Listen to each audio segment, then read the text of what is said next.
This is 5 on your side at 4. Focused on you. A program that provides life-saving resources to victims of radioactive waste exposure faces a crucial deadline. Congress had until today to pass the Radiation Exposure Compensation Act. Without action, the program that was first passed in 1990 will expire tonight. Thanks for being here at 4. I'm Kay Quinn. And I'm Brent Solomon. For decades now, victims in our area have been left out of what's known as RECA. An expanded version of the program would include people in Missouri. That measure passed in the Senate with bipartisan support back in March, but leaders in the House never touched it. Justina Coronel has been closely following this legislation for months now. She joins us in studio with more. What's the reaction been from local advocates, Justina? Well, there have been many emotions, and the biggest one is disappointment. Today, I sat down with the advocacy group Just Moms STL, and they've gone to Washington, D.C. 7 times in just a year span to fight for this expanded program. They said there are options on the table still. Just yesterday, we learned several lawmakers, including Congresswoman Cori Bush and Ann Wagner, submitted an amendment to the National Defense Authorization Act. Now, this would try to extend and expand the program to include Missouri and other parts of the country. Just Moms co-founders are optimistic at this time, but also realistic. They believe the program could expire tonight. Yet, that doesn't mean their work is over. No, we're not giving up. And you know what? We've had to tap into retirement accounts. Bet we'll do it again. Now, if it expires, the advocacy group plans to go back to D.C. one more time next week to continue finding a path forward for this program. And if it ends tonight, the Department of Justice will continue to process claims postmarked by June 10th. All right, Justina, thank you for that update. Crews on scene of a serious crash in St. Clair County this afternoon. 2 people were hurt on I-64 near New Baden. That crash involved 2 semis, causing a backup in the westbound lanes there.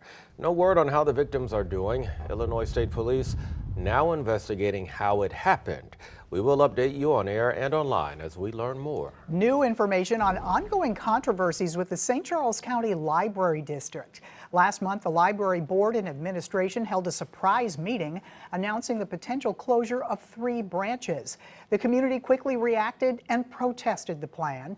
Citing financial concerns and challenges at that May meeting, the administration said the main problem was funding. At another meeting last night, a board member said revenue is not the problem. I don't think we have a revenue problem at all.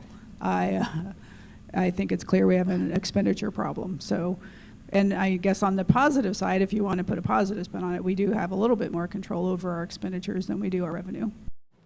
The board reiterated no decision to close branches will be made before the June 18th meeting. The board of directors continues to accept comments and questions ahead of that meeting.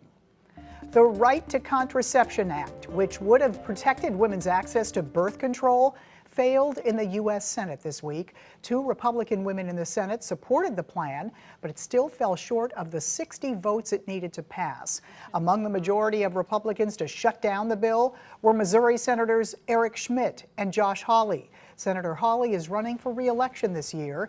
His challenger, Lucas Kunce, says he would have voted to pass the bill. What Missourians are tired of is controlling politicians trying to take over their lives and give them no choice in anything. And so, you know, as a U.S. Senator, I believe my job is to represent people, give them the opportunity and the freedom to make their own decisions. And frankly, having access to contraceptives is one of the most important things that people need to have when they're making a decision on how to build a family. Neither Hawley nor Schmitt have released why they voted against the proposal. You can catch our full conversation with Lucas Kunce on The Record Sunday night, right after Sports Plus. And we still have more news for you ahead. Honoring survivors and building community with those who've experienced gun violence, while people are wearing orange this weekend. The Susan G. Komen More Than Pink Walk is tomorrow. You can join 5 on Your Side Saturday, 9 a.m. in Tower Grove Park. I will MC. Money raised supports breast cancer research, care, and screening. You can register by heading to this story in the As Seen on TV section of KSDK.com or just text the word Komen to 314-425-5355. We'll send you a link.